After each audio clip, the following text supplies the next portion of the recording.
I'm Dr. Annixter, and I'm going to be covering the basic endocrine and metabolic systems.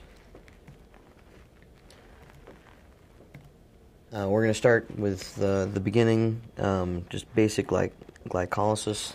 This is the first step in metabolism of glucose. Basically, the glucose is oxidized into two pyruvate molecules for a net gain of 2 ATP. And in the process reduces to NAD molecules. There is obviously some glucose available in the bloodstream. It's stored as glycogen. The liver can release its stores of glycogen into the bloodstream. The muscle cannot. Lacking oxygen, the pyruvate, since the glucose molecules were oxidized into pyruvate, which in turn reduced two molecules of NAD. The NAD has to be reoxidized by something else, and so basically the pyruvate is reduced to lactate, which then reoxidizes the NAD molecules. If in the presence of oxygen, of course, the reduced NAD would be used in the electron transport chain. The ultimate fate of lactate. Lactate can actually be burnt as fuel by the heart and the liver, and in the liver, the lactate can participate in gluconeogenesis and be turned back into glucose and released back into the bloodstream.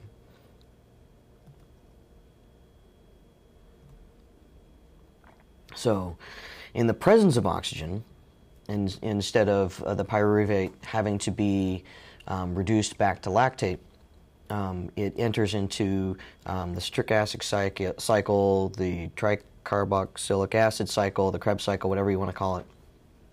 And so basically that takes the pyruvate, which is turned into acetyl-CoA, and uses it to produce more reduced NAD, which eventually goes and is used in the electron transport chain to produce ATP, and then finally oxygen would be the ultimate oxidizer of the NAD. Amino acids may go into the TCA cycle as acetyl-CoA, or may enter the TCA cycle at other points in the cycle, depending on where they enter. They produce varying amounts of energy. And one turn of the Krebs cycle or the TCA cycle is going to make a lot more energy than the initial step of glycolysis. So the initial step of glycolysis, which only produces 2 ATP, the glucose molecule going through the entire Krebs cycle would produce anywhere between 36 and 38 ATP. So oxidative metabolism is definitely the way to go. Let's move on to proteins. Obviously, proteins have a lot of structural aspects to them. And again, they can also be used as fuel.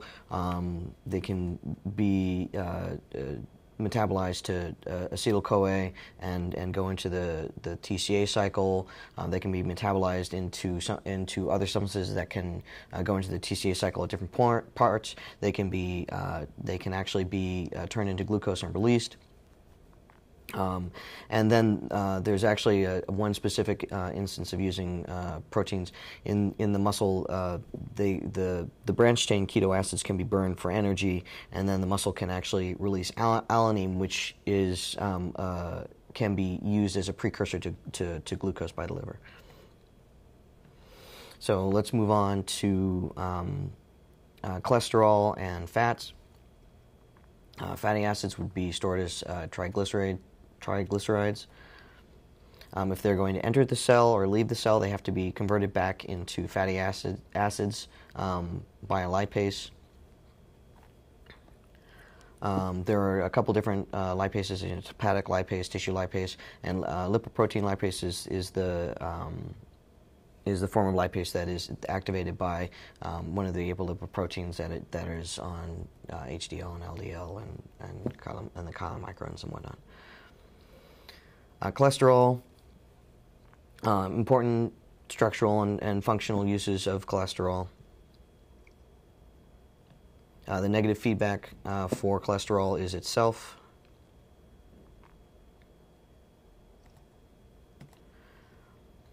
So cholesterol and triglycerides initially are absorbed by the gut and then transported in the bloodstream by chylomicrons.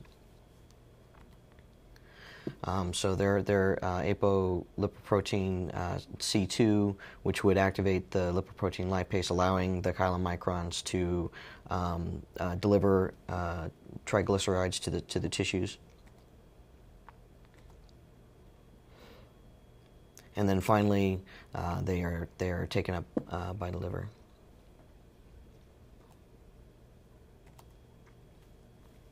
So, for the liver also will transport triglycerides and cholesterol to the tissues as well during the fasting state. Initially secreted as very low density lipoproteins, and the VLDL will deliver triglycerides to the tissues, and they'll also swap triglycerides for cholesterol from high density lipoproteins, and the more cholesterol in the particle, the denser it gets and starts becoming low density lipoprotein.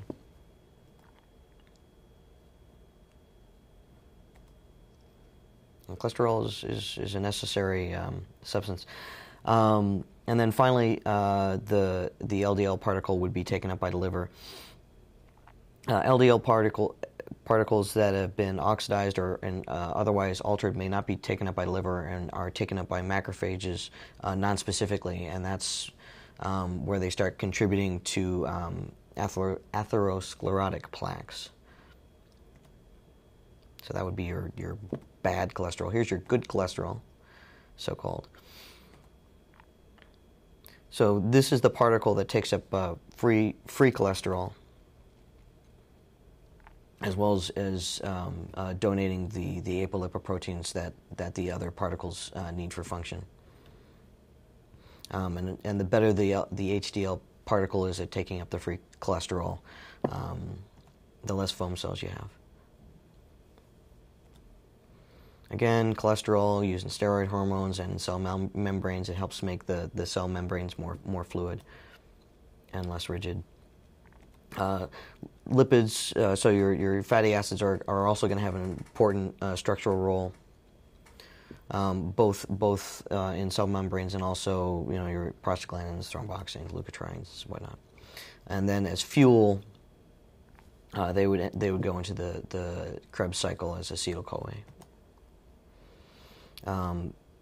They can also be released by liver, both as fatty acids and as ketone bodies.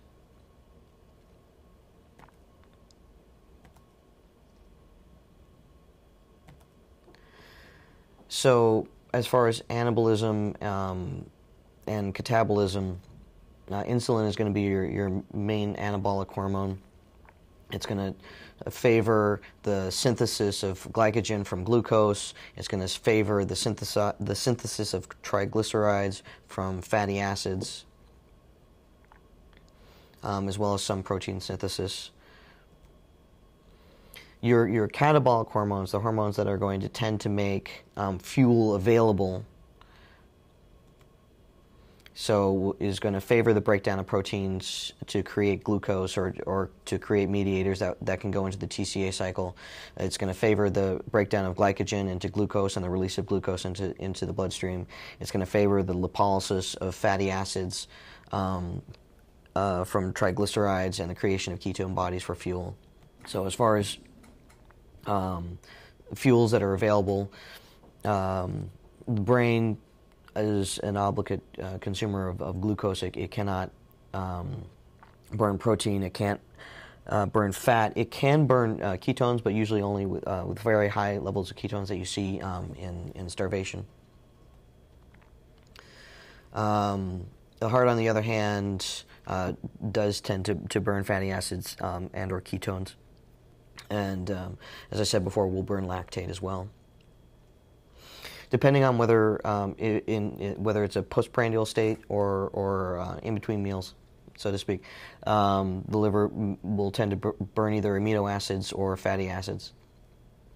And then the resting muscle will tend to burn fatty acids, and then in the postprandial state will tend to burn not just amino acids but branched chain amino acids, and then when very active will burn glucose. Moving on from metabolism to hormones. Basically, a hormone is a substance that is released in one place that has an activity in another place. Your peptide hormones are hormones that are protein-based.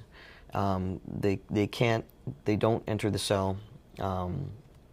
So either they're acting on a cell receptor that is either opening an ion channel, that might be attached to an enzyme, or the receptor may use a second messenger system to turn the extracellular stimulus of the peptide hormone into an intracellular stimulus. But in sort of big picture, a peptide hormone is typically going to exert an effect using proteins that are already in existence, so alter the function of existing proteins. Steroid hormones, on the other hand, don't have cell membrane receptors. They go directly into the cells, and they're going to cause changes in protein synthesis. Thyroid hormones also cause changes in protein synthesis, but they need a cell receptor to enter the cell. So the actions of a steroid hormone are going to be a lot more delayed when you compare them to peptide hormones. So just a little bit about cyclic AMP and cyclic GMP, since it's a very common second messenger system. Basically, when the hormone binds to the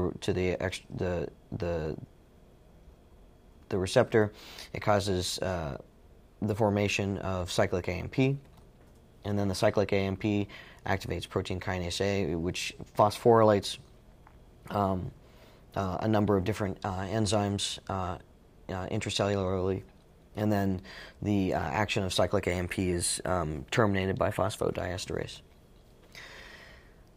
Cyclic GMP is very, very similar to cyclic AMP, except it's only used in a certain number of locations.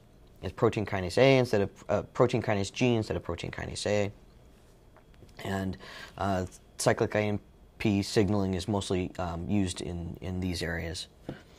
So beginning at the top, you have the hypothalamus.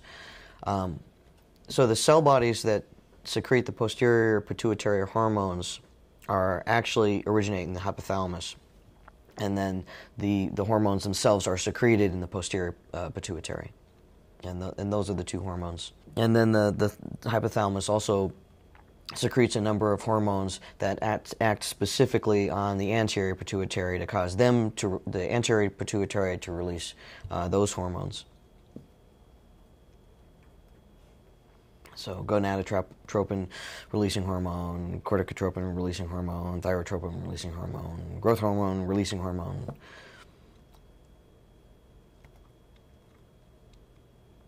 So the anterior pituitary actually releases one hormone that does have direct actions on the body, but the other hormones that it's going to release are acting on other endocrine organs. So you've got the TSH affecting the thyroid, you have LH and FSH affecting the gonads, you have ACTH affecting the adrenal cortex. So again, posterior pituitary, I'm mostly just going to talk about ADH here. I'm not going to talk about oxytocin. And essentially, the increases the urine osmolality by allowing free water to travel from the renal collecting tubule into the hypertonic renal interstitium. And the increase in urine osmolality, so the retention of free water, is going to be stimulated by an increase in blood osmolality. Primarily, that's the primary stimulus, and then as a secondary stimulus, not quite as sensitive, but decreased blood volume.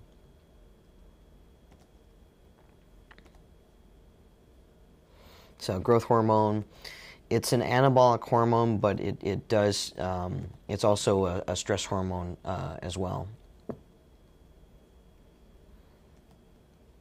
So basically, with the thyroid, the hypothalamus releases the TRH, then the anterior pituitary releases the TSH, and then the TSH causes the release of the thyroid hormone.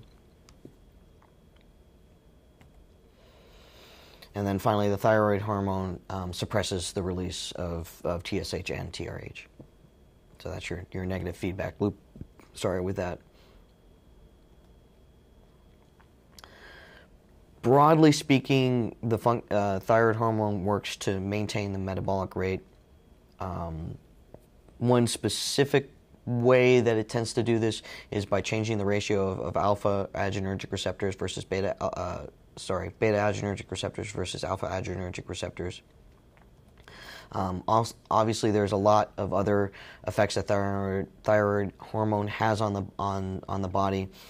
For example, it changes the intrinsic contractility of the myocardium, but not by changing the adrenergic receptors. Dysfunction of the thyroid can happen because of surgery, radiosurgery, and there's a couple drugs that can affect it as well. Behind the thyroid are the parathyroid glands. There's about 4 of them, and they're usually behind the thyroid.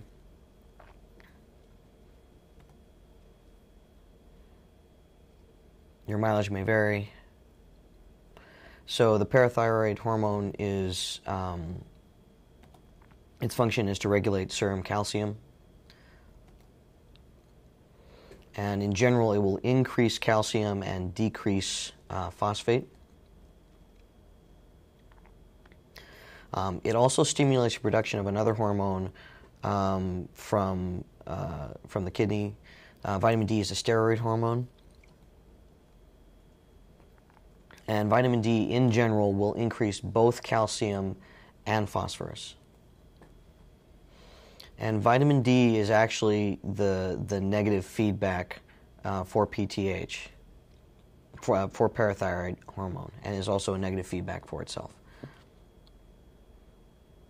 So if there's no vitamin D, then there's no negative inhibition for the parathyroid hormone. Basically, the adrenal medulla releases epinephrine and norepinephrine. It's controlled directly by the sympathetic nervous system, and epinephrine and norepinephrine are part of the stress response as well. So, cortisol, very important hormone. In general, it affects causes gluconeogenesis, catabolism of proteins in the body, typically from non-visceral stores. So it's not going to catabolize the proteins, in the liver or the kidney, but it'll catabolize, or even albumin. So those will be relatively spared, but it'll catabolize the proteins in, say, muscle or connective tissue. Lipolysis. And again, very, very important part of the stress response. So the HPA axis basically refers to the negative feedback loops that are present between the hypothalamus, which releases the CRH, the anterior pituitary, which releases the ACTH, and finally the adrenal gland, which would release the cortisol. And both endogenous and exogenous cortisol will suppress CRH and ACTH. Aldosterone is also secreted by the cortex. So in the setting of volume depletion, when you have retention of solutes, to prevent teleologically hyperkalemia, you also have the release of aldosterone, which stimulates the retention of sodium with the excretion of potassium. And not surprisingly, it's both stimulated by hypovolemia and also hyperkalemia. Very weakly stimulated by ICTH. And also, not surprisingly, it's going to be inhibited by hypokalemia and signs of volume overload. The pancreas, sort of the last endocrine organ that I'm going to talk about, secretes glucagon, which basically is going to help release fuel substrates, so glucose, fatty acids, ketones.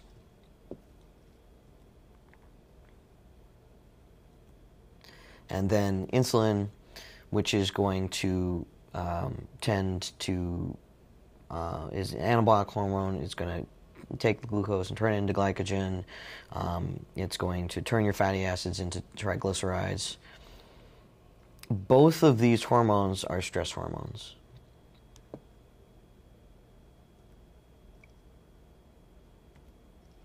So finally, what is the stress response?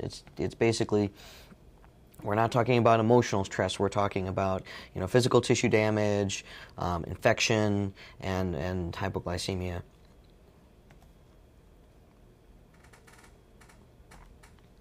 And these are all hormones that are going to tend to increase the metabolism of the body, as well as increase fuel substrates.